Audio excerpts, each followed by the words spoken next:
Hello, mis queridas culturicuates, bienvenidos a una transmisión más en vivo y en directo desde las oficinas centrales de Cultura Financiera, transmitiendo desde Guadalajara, Jalisco, para el mundo. Yo soy Daniel Urías, director y fundador de Cultura Financiera, este movimiento de finanzas personales, educación financiera, siempre tratándolo de explicar de una manera amena y divertida. Espero que sí se cumpla el objetivo. Y hoy vamos a platicar de un tema súper interesante, que es cómo irnos adentrando en el tema de los bienes raíces, comprar una casa, invertir en ese tema de una forma sencilla, de arranque, sin tanta lana. ¿Qué cosas tenemos que tomar en cuenta? Hablaremos también un poquito de algunas consideraciones que tenemos que tomar si estamos pensando en comprar casa.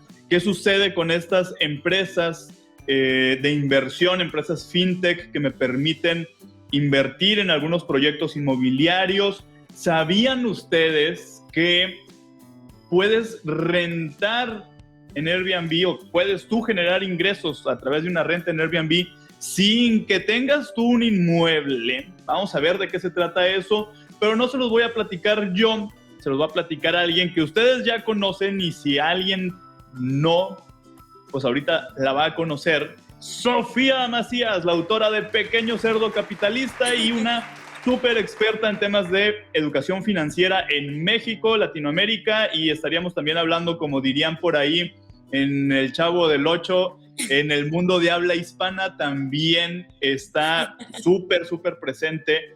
Sofía Macías, bienvenida a esta transmisión para hablar de inversiones y temas relacionados con bienes raíces. Está súper bueno el tema de hoy. Bienvenida. Muchísimas gracias por invitarme. Y sí, creo que este tema, los ladrillos y el tema de bienes raíces en general siempre nos llama la atención, pero si bien es algo que tenemos como las ganas de hacer o la aspiración, ya sea invertir o ya sea comprar tu propia casa, la verdad es que la mayor parte de la gente se detiene porque, sobre todo en esta generación, pues lo vemos como, ay, está bien caro, está imposible, y como el meme este del perrote grandote y el perro chiquito de tus papás, cuando... Que dice, ahorita vengo, voy a comprar otra casa y otro carro, y un terrenito si me sobra dinero.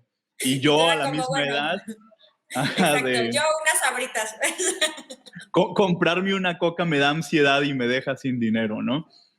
Exactamente, pero bueno, la idea es que justamente nos quitemos estos mitos, porque creo que al final esos son, o sea, como que es una idea, pues primero es un error, creo que querer pensar que todo siempre tiene que ser igual y que tú siempre tienes que cumplir con las mismas expectativas de todas las generaciones, pero segundo, también es un error pensar que porque ves una meta pues cara, ya no la puedes cumplir, ¿no? Entonces eso creo que nos lo tenemos que quitar de la cabeza, porque ahora sí que, como decimos en Pequeño Cerdo Capitalista, soñando y presupuestando. Es importante siempre buscar el cómo y no nada más quedarte en el no me alcanza. Perfecto. Si te parece bien, nos arrancamos con 3 ideas que nos limitan o nos dan para abajo y realmente pues, nos hacen perder el tiempo, incluso a lo mejor hasta dinero y las ganas de querer entrarle a esto de comprar o no una casa. No todo mundo va a querer hacerlo, no es algo que sí o sí lo tengas que hacer. Sin embargo, a diferencia de lo que se cree y se dice de que, ay, no, a los millennials les vale gorro el comprar una casa y etcétera, no es cierto. O sea, no nos vale, y hay a mucha gente a la que sí le interesa y sí está dentro de sus planes, pero pareciera que es algo lejano y sumamente complicado, y eso es justamente por donde arrancaremos. Pero bueno, pues vamos a empezar con esto que decías ahorita, y es sumamente importante que lo veamos desde una perspectiva más completa. El hecho de querernos comparar con la generación de nuestros papás, todavía peor con la generación de nuestros abuelos, en donde las circunstancias eran muy diferentes. Sí, 100%. Creo que efectivamente las casas eran menos caras que ahorita, aunque ahí tienes que ver varias cosas. El dinero valía más, por un lado, o sea, el dinero pues, sí ha ido perdiendo valor.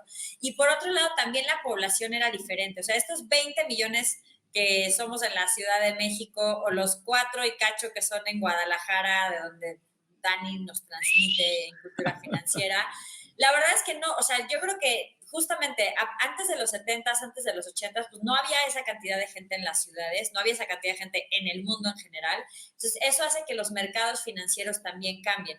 Y también creo que al final también hay que ser un poquito sinceros con cómo nuestros papás tenían un estilo de vida bien diferente y, digamos, más austero que el de nosotros. O sea, el smartphone, la laptop para cada miembro de la familia y además las salidas, los viajes, cuando no estamos en pandemia, los festivales, las sonsacadas de los amigos, todo eso, si bien, pues claro, todas las generaciones tienen sus gastos, pero no eran el mismo nivel de gasto y eso también hace que las cosas sean diferentes. Una cosa es que no te compares y otra cosa, porque el compararte implica que quieras tener quizás el mismo inmueble en la misma zona, a la misma edad, y eso pues quizás es difícil, pero otra cosa es que digas, pues entonces como no me compara, pues ya no hago nada. No, el chiste es que sí busques una manera de llegar a tus mismos objetivos. Si tú también te quieres comprar una casa o simplemente, a lo mejor tú no quieres casa y lo que quieres es simplemente hacerlo como inversión y te quieres comprar un terreno para invertir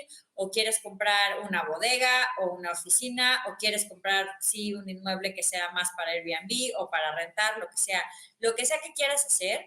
El punto es que lo hagas en tus propios términos y no necesariamente comparándote con los papás, porque algo que pasa mucho es como la gente que piensa en lo que ya no hizo con sus finanzas y entonces se queda viviendo en el pasado y no hace nada para accionar.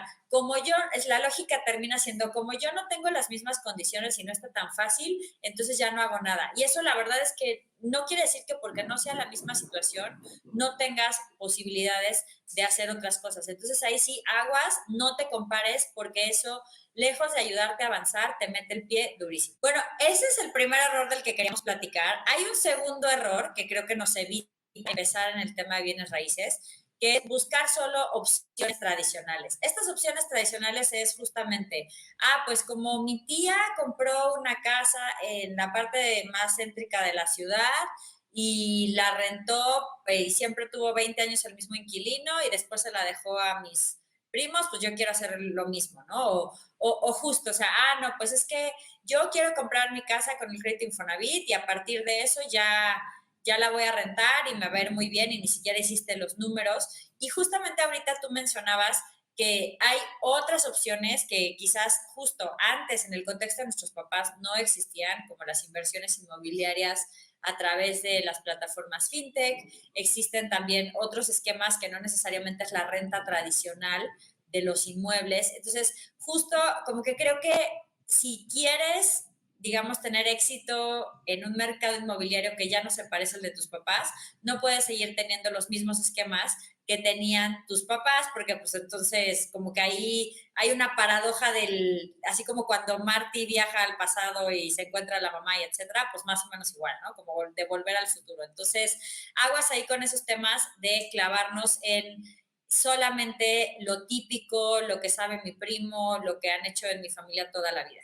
Sí, y que también hay que ver esto como un proceso y un camino en donde si puedo empezar ahorita con los recursos que tengo, con la información con la que cuento y aprovechando las innovaciones en el mercado de bienes raíces o en temas inmobiliarios, pues empezar y también comenzarme a familiarizar con esto, incluso me va a servir para determinar si realmente, pues dices, pues yo creo que comprar la casa ya como tal ya no es opción porque ya vi que puedo invertir en el tema, que puedo obtener rendimientos, incluso aprovechar también el tema de la plusvalía, que es una de las cosas atractivas que tiene el hecho de adquirir un bien inmueble desde una plataforma, una dinámica diferente, pero el hecho es que pues, tenemos que ampliar nuestros horizontes y empezar a ver un poquito más allá de lo que bien decías, pues era lo común o lo cotidiano en otras generaciones, ¿no? Bien, vamos con el punto número 3 en esta parte de los errores que me impiden arrancar en el tema de construir una meta, como puede ser comprar una casa o puede ser invertir incluso también en el mercado inmobiliario o bienes raíces. Postergar esto porque lo veo bien lejos y a ver para cuándo sí. Esto creo que aplica para todas las metas que son un poquito más retadoras que, no sé, ahorrar para un concierto, para algo como de 6 meses o de un año, que todo lo que ves muy caro, empiezas a postergarlo. Y justo de esto hablábamos en el live anterior de digamos, estos 8 errores cuando haces tu debut en la vida financiera adulta. Y creo que este es basiquísimo y lo repetimos con muchos temas, ¿no, Dani? ¿A ti te ha pasado que hay gente que justo se le va el tren porque dice, uy, no, como está cara no empiezo, y como no empiezo, entonces ya me parece que está más lejana, y como está más lejana, entonces me tardo todavía más y nomás no arranco? Sí, por supuesto, y se vuelve un dilema, digo, que es interesante que lo podamos aquí medio desenrollar, porque es este punto en donde dices, híjole, es que quiero una casa, pero para comprar esa casa se necesita mucho dinero, pero pues no tengo mucho dinero, y entonces pues mejor me espero a tener mucho, y te puedes quedar en ese impasse un montón de meses y se pueden convertir en años, y la realidad es que también hay que ir revisando en cuestión del momento de vida en el que nos encontramos, porque va cambiando las etapas por las que vamos atravesando. No es lo mismo los gastos que voy a tener soltero que teniendo pareja, que teniendo ya un matrimonio y luego probablemente teniendo familia, y los gastos y las circunstancias se van cambiando, y de repente entonces sí me voy comenzando a sentir más contra la pared porque fui dejando esto para cuando las circunstancias fueran las adecuadas, Cuando los según yo. astros se alinearan, ¿no? Ajá, por aquí lo comentaron Y ahorita, de también hecho. algo que sucede, sobre todo si estás joven todavía, o bueno, también depende de juventud de corazón o juventud de la otra, que algo que decía Fernando Sotoja, que es un amigo en común, que de hecho uno de los lives de cultura financiera más taquilleros ha sido con él, justo decía él, es Fernando, de tu hipoteca fácil, que algo que a veces las personas no consideran es que aunque ahorita tengas un ingreso más bajo, lo normal es que conforme vas avanzando en tu carrera, pues también se van incrementando esos ingresos, ¿no? O incluso si estás emprendiendo, pues al principio igual y no te va tan bien y después va mejorando. Entonces, tienes que considerar que aunque hoy parezca que la meta está a 10 años, quizás si empiezas hoy, no va a estar en realidad a 10 años, sino quizás a 3 o a 4, porque tienes la mezcla de las dos cosas. Uno, ya empezaste; dos, pueden ir aumentando tus ingresos. Entonces, no vale la pena esperar a que ya ganes mucho para dar los primeros pasos, porque entonces todos estos años que quizás, aunque el ahorro fuera más limitado, pero sí lo podías empezar a hacer, ya habrías podido empezar a incluso generar rendimientos con ese dinero, pues te lo estás perdiendo. Sí, el costo de oportunidad en esto es altísimo porque va en dos sentidos. Por un lado, como bien dices, pierdo la oportunidad de ir generando rendimientos, aunque sea con un ahorro pequeño, eso es lo primero, porque yo lo ideal es que una vez que decida iniciar este proyecto de ahorro, ahorre en un instrumento de inversión para que mi dinero vaya creciendo. Y por el otro lado, también recordar que mientras más me tarde en comprar la casa, el departamento, la propiedad que quiero, evidentemente más va a subir de precio, y entonces pues esto se vuelve en una atrápame si puedes, ¿no? Porque si Claro. lo que cuesta ahorita la casa que me interesa, en 10 años el precio va a ser mucho más elevado, y entonces todavía la voy a ver más cuesta arriba la situación. Por lo tanto, sí hay que empezar lo antes posible, y recordar también que la mejor forma de tener certidumbre o tranquilidad respecto al manejo de nuestro dinero y nuestros proyectos de mediano y largo plazo es generando un fondo de ahorro para cubrir las situaciones imprevistas. Eso es fundamental. Cuando tengan sus 6, 7 o más mesecitos de sus gastos guardados para respaldarlos en situaciones complicadas, se van a sentir mucho más seguros de arrancar los proyectos que quieran, porque independientemente de que la cosa se ponga ruda, bueno, ya tengo de dónde echar mano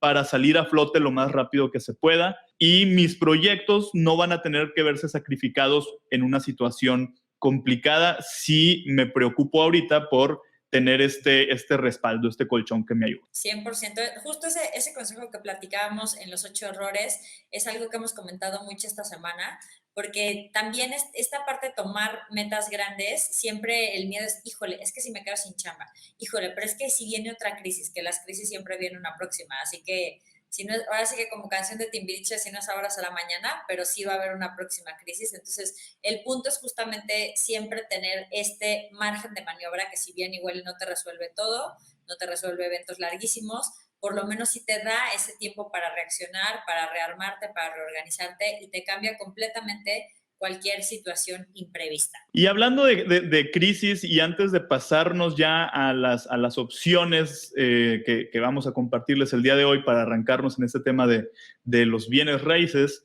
¿Es un buen momento para comprar casa? Digo, todavía estamos ahí nadando en aguas medio turbias, todavía Yo no creo que más terminamos. bien es un gran momento, Dani, porque justo todavía hay mucha venta de inmuebles que se ha hecho, o sea, quienes sí quieren comprar y quienes quieren buscar un crédito o algo por el estilo, o ya tenían el dinero, es un gran momento porque todavía hay gente que está queriendo vender para tener liquidez, porque pues en la pandemia quizás tuvo algunas situaciones, entonces ahorita justo se mezclan creo que un par de cosas. La gente que está vendiendo, aunque no necesariamente es tanta, pero sí todavía hay, y que las tasas de interés están empezando a subir otra vez. Acuérdense que con todo este tema de la pandemia, ya de por sí la economía mexicana traía una desaceleración previo a la pandemia. O sea, 2019 no es que haya sido un año de lujo.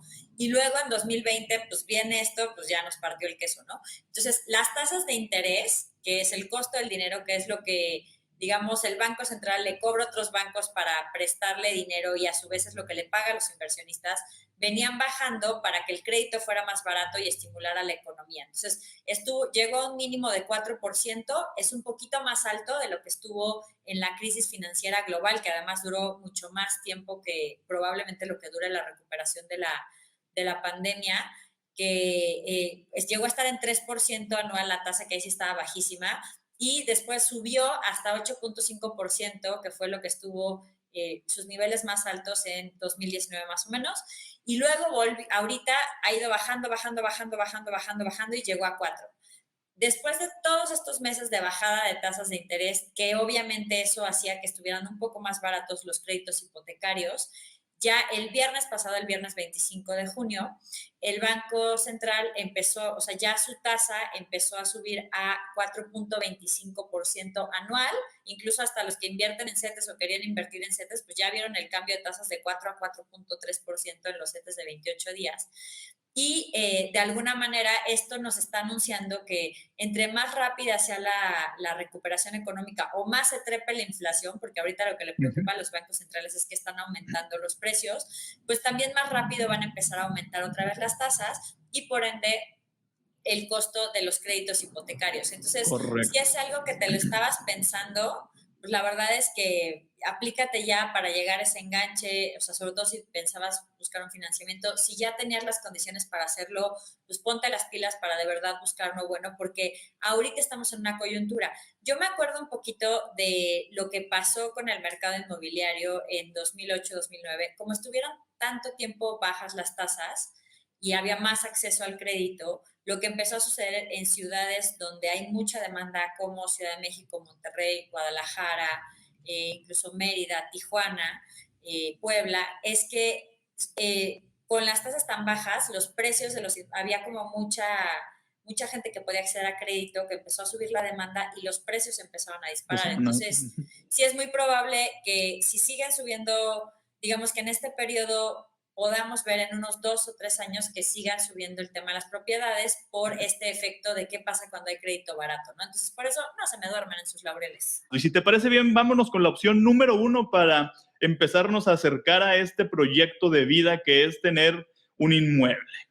Y esto Sí, es el reto del primer metro cuadrado. Exactamente. La verdad es que justo este tercer dilema del que hablábamos al principio, de como veo la meta muy cara, no empiezo, creo que si encuentras la forma de hacerlo más chiquito, la versión más chiquita de tu meta, lo puedes superar. Entonces, ok, el enganche de una casa quizás es mucho, sobre todo si estás pensando que ahorita tienes 0 pesos. Pero, ¿qué pasaría si en lugar del enganche completo empiezas por ahorrar tu primer metro cuadrado? Es decir, buscas el inmueble que estarías interesada en comprar, divides el número de metros, más bien el precio entre el número de metros y eso te va a dar el precio por metro cuadrado. Si eso te propones ahorrarlo en un periodo de entre 6 meses y un año, entonces tú ya lograste dar el primer paso con tu inmueble. Por esto mismo que platicábamos al principio. Quizás ahorita, pues con tus ingresos puedes ahorrar 1 metro, pero ¿qué tal que te cae el aguinaldo o te caen utilidades o tu negocio va muy bien y generas ganancias extra? Pues le vas metiendo más y más y más. Entonces, en lugar de irte por ahorrar cada 6 meses 1 metro cuadrado, al ratito, quizás en un año, ya hasta tienes el enganche completo, ¿no? Pero hay que empezar por el primer metro cuadrado. Entonces, ponte de verdad de reto ahorrar. No te obsesiones ahorita con la meta completa, solo el primer metro cuadrado en un periodo de 6 meses o máximo un año. Y aunque digas, ay, pero es que es muchísimo tiempo, pues si no empiezas va a ser muchísimo más. Así que Es es muy correcto. importante aplicarnos desde ahorita. ¿Cómo ves ese reto, Dani? Súper bien, porque además te pone en una perspectiva en donde ves que sí es factible, es decir, ya estás dando un paso con una dimensión muy clara, o sea, no es lo mismo estar en 0 pesos con 0 centavos que saber que, o sea, el total de los metros cuadrados de esa propiedad ya tienes uno, ya diste este primer paso, ya avanzaste. Esto es mucho sobre este tema del ir avanzando el 1% todos los días, ¿no? En algo que quieras adquirir como un buen hábito o mejorar en tu vida. Pero en este punto, pues es el primer metro cuadrado, definirlo en un plazo muy claro, que decíamos 6 meses o un año, pero créanme que una vez que lo hayan cumplido, el peso que se van a quitar bueno, ya todos los pesos que se quitaron de encima ahorrando para su primer metro cuadrado, pero la sensación de seguridad y decir, no manches, ya, o sea, pasó el tiempo, pasó rápido, se cumplió, es un empujón muy, muy fuerte para que tengan esta seguridad y tranquilidad de seguir avanzando en este proyecto. Opción número 2, ahora sí, esto que decíamos, el generar ingresos rentando en Airbnb, aunque no tengamos un inmueble. Y ya lo platicamos ahorita así rapidito, pero pues ahora sí vámonos un poquillo más al detalle y de todas maneras... Hay 2 caminos. O sea, el primer camino para que agarres callo es, te puedes poner de acuerdo con tu casero actual si estás rentando y si hay un espacio que tengas disponible una recámara adicional o incluso pues casi la sala de estar, en algunos casos hasta puedes rentar el sillón, o sea, ahí hay como muchas opciones en Airbnb, rentar un espacio que tengas dentro de tu misma propiedad. Bueno, o si no es tu propiedad, dentro de la propiedad en la que estés, obviamente ahí sí les recomendamos mucho hablar con el casero antes para que no haya broncas y esa sería como la prueba beta, ¿no? Pero también puedes buscar departamentos que quizás la renta no sea tan alta, pero tenga buenas características para los diferentes tipos de, digamos, de visitantes que hay en Airbnb, porque hay gente que va por trabajo, entonces aunque tú estés en una zona que sea más de oficinas, puede tener mucho sentido porque la gente va a hospedarse, o aunque el inmueble esté en esas zonas, va a hospedarse por trabajo, no necesariamente de vacaciones, ¿no? O si sí estás en una zona más turística o puedes rentar una zona más turística, esa es otra opción. Esta, ojo, no es una ganancia inmediata, o sea, sí como le vas a invertir a mantenimiento normalmente, ya que viene el lugar, pues quizás recuperes tu inversión en un periodo de un año, año y medio, 2 años, depende un poco, pero sí lo vas recuperando y sí es un esquema bastante interesante que digamos que a mí lo que me gustó es que siempre pensamos en Airbnb como puedo consumirlo sin comprarlo, pero también puedes hacerlo producir sin comprarlo. O sea, creo que eso es lo bonito de la economía compartida, que no nada más funciona para consumir sin poseer, sino también para generar sin necesariamente poseer. Opción número 3, crowdfunding inmobiliario. Aquí yo arrancaría preguntándote, y es una duda que surge con mucha frecuencia, que es el hecho de si es confiable, cómo saber o cómo evalúo o qué encuentro de información en estas plataformas de crowdfunding inmobiliario que puedo encontrar y que las puedo estudiar, revisar, comparar, etcétera, etcétera. Yo creo que algo importante es, bueno, empecemos por el tema, quien esté completamente en blanco, crowdfunding inmobiliario en cristiano sería fondeo colectivo para el sector inmobiliario. Entonces lo que hacen es juntan recursos de muchas personas y ya sea bajo el esquema de préstamo, es decir, tú prestas ese dinero y te pagan una tasa de interés, el esquema de deuda, o puede ser capital, o sea, como que le entras un proyecto y te van a pagar con las utilidades, o incluso esta parte de copropiedad que te van pagando rentas de un inmueble o un porcentaje de las rentas que genera un inmueble porque tienes ahí una participación. Estas son como las formas en las que generas ingresos, pero es el dinero de varios inversionistas. De hecho, por ahí justo uno de los esquemas lo que hacen es que, así como el primer metro cuadrado, ellos dividen como el proyecto en total entre 100 y ahí vas comprando participaciones, ¿no? Entonces, en vez de tener que pagar todo el proyecto, pues tú tienes una parte, pero además, en muchos casos estas plataformas lo que hacen es que le piden una garantía hipotecaria a los desarrolladores. Entonces, alguien está haciendo un inmueble de oficinas y pide un crédito de 5 millones a través del fondeo colectivo, pues estas plataformas le van a pedir una garantía de 10 millones. Entonces, de esta manera, pues si no se llevara a cabo el proyecto o hubiera algún problema, pues es más fácil ejecutar la garantía y de esta manera, pues que no haya pérdidas para los inversores. Muy importante saber, a partir de 2019 entró en vigor la ley FinTech y todas las plataformas que quieran ofrecer este tipo de producto o servicio financiero, que es justamente el fondeo colectivo, tienen que meter una autorización a la Comisión Nacional Bancaria de Valores. La Comisión Nacional Bancaria de Valores la tiene que analizar, tiene que checar que realmente tengan el capital, la parte legal, la parte de operaciones, porque ellos los van a supervisar y ya una vez que obtengan la autorización, pues si tienes cualquier bronca con ellos puedes ir a Conducef.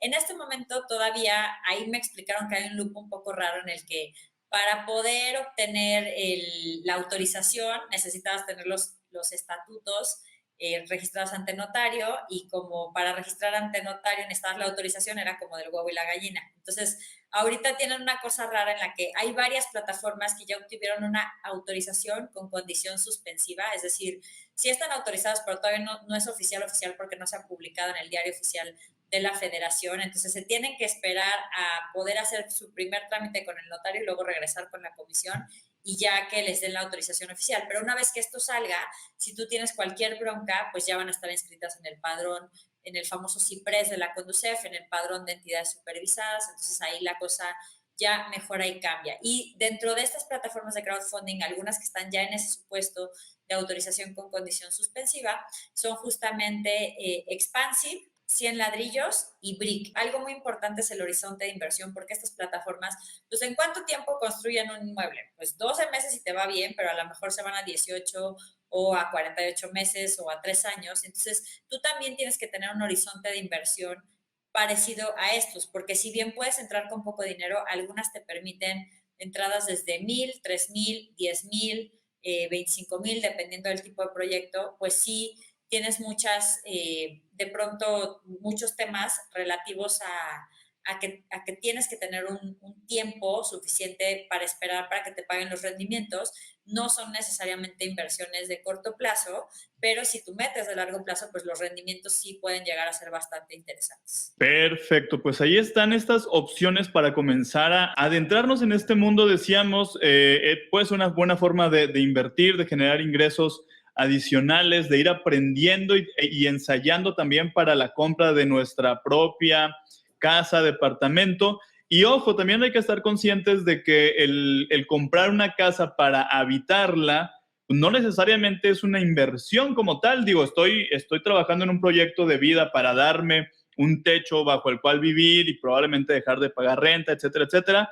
Pero si yo la quiero para vivir el resto de mi vida ahí, pues no necesariamente implica que yo vaya a generar recursos de esa propiedad de manera constante. Eventualmente, y si es parte de un plan y todo, venderla, aprovechar la plusvalía y de ahí obtener recursos y luego comprar otra propiedad, bueno, ahí es otro cantar. Pero incluso en una situación desafortunada como la que muchas personas tristemente han atravesado y todavía se encuentran pasando por ahí durante esta situación de crisis, que tienes que vender de emergencia una propiedad, pues incluso a veces terminas rematándola y te ayuda, por supuesto. Dicen por ahí que los bienes son para remediar los males, pero como tal no sería una estrategia de inversión, es a lo que voy. Entonces hay que pensar que si es para habitarla, pues está muy padre y es un proyecto de vida maravilloso y es patrimonio al final, si tengo ahí mis ladrillos que me respaldan de alguna manera, pero también hay otras opciones si lo quiero ver como una forma de invertir y de hacer crecer mi dinero, de obtener ingresos